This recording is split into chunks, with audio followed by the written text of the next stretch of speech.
How to perform a job risk assessment in the system? When you have the current employee data and you are certain that all the relevant job positions are in the system, then you can proceed to the risk assessment section. At this point, there are 8 units here. Next, go to the risk assessment section, click on the Create button, and choose the job positions you wish to assess. Remember that you can select multiple positions simultaneously. This means that, for example, if you are assessing the risk for 2 positions, they will share the same legal content. In the Content section, you can choose how you want to perform this risk assessment. If you select Create New Assessment, it means everything will be created entirely from scratch. You won't use any pre-made templates, so each risk factor, each MHC point, each PPE item, and each instruction will be added individually. Let's look at this example now. In the Basic Information section, you can generally leave everything as it is. You can add a brief description of the work environment, as this information will also appear in the risk assessment document itself. You can also specify the people who participated in this risk assessment as employees. Additionally, you can mention the department involved. Click Save.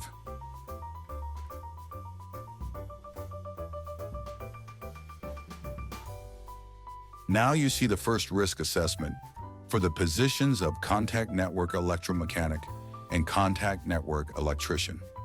This is an example where everything is created from scratch, meaning each safety factor is added individually. In the field, what may create risk to the safety and health of the employees? Write the risk description. In the field, recommended preventive measures. Write the preventive measures. The most important thing here is to select the risk category, the specific risk factor, describe what causes the risk, and calculate the risk level. It's important to note that a 5-level methodology is used here.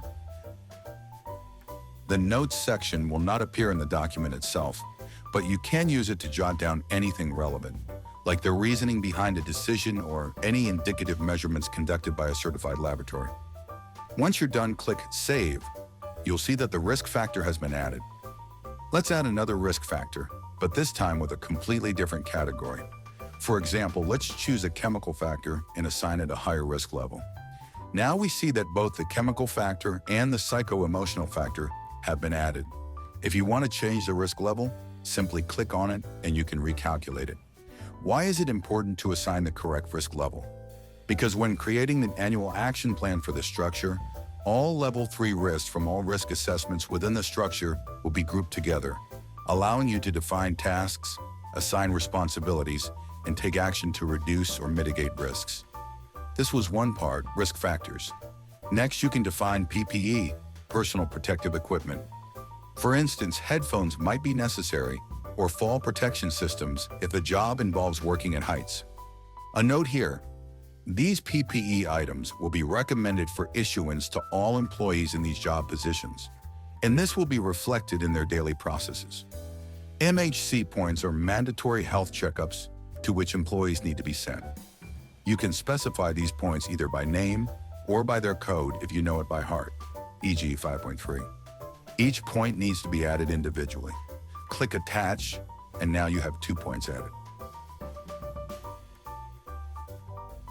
Next, I will add instructions. These are the instructions the employee will become familiar with during the onboarding process. You can add all relevant instructions or just the necessary ones.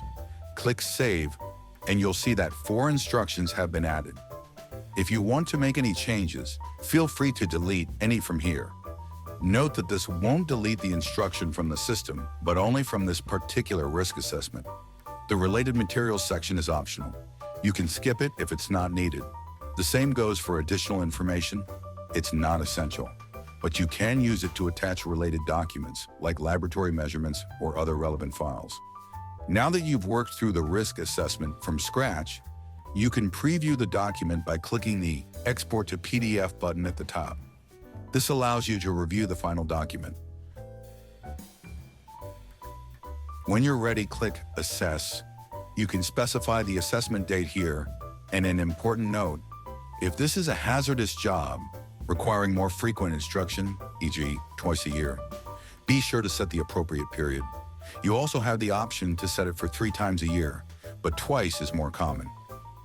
Click Save, and now the status is assessed, not in development. If you go back to the organization view, you'll see that the checklist now shows 2 out of 8 positions are assessed instead of 0 out of 8. The difference between assessed and approved will come into play once the assessment is legally signed by both the manager and the specialist. Next, we'll look at another way to assess risks.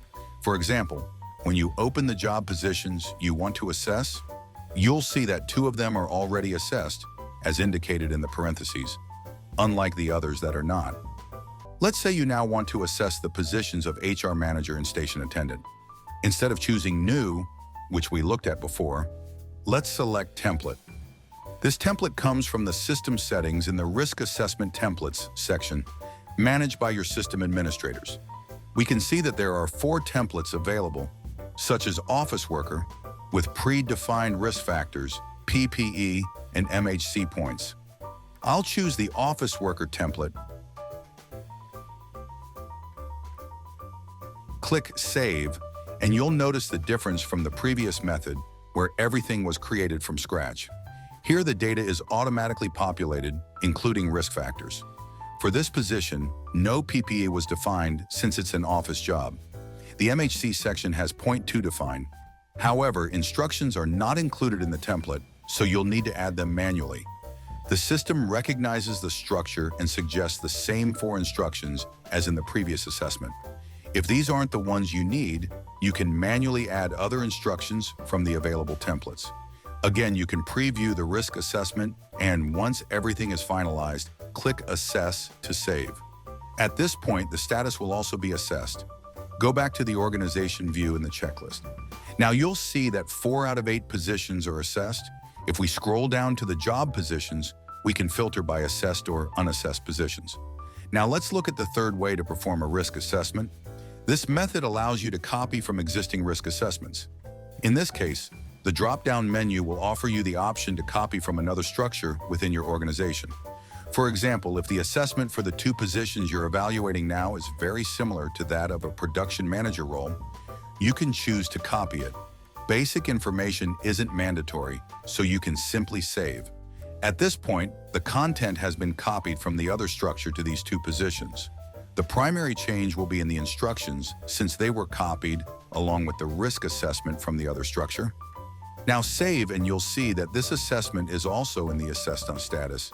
Finally, we'll look at the 4th way to perform a risk assessment. We'll do this for the last 2 unassessed positions. Once again, choose the positions you want to assess. This time, instead of creating a new risk assessment, you have the option to add content as a file attachment, e.g., a PDF. I'll upload the file, click Save, and in this case, instead of risk factors, there will be a preview of the document you attached. The sections for PPE, MHC points, and instructions remain the same and need to be defined from scratch.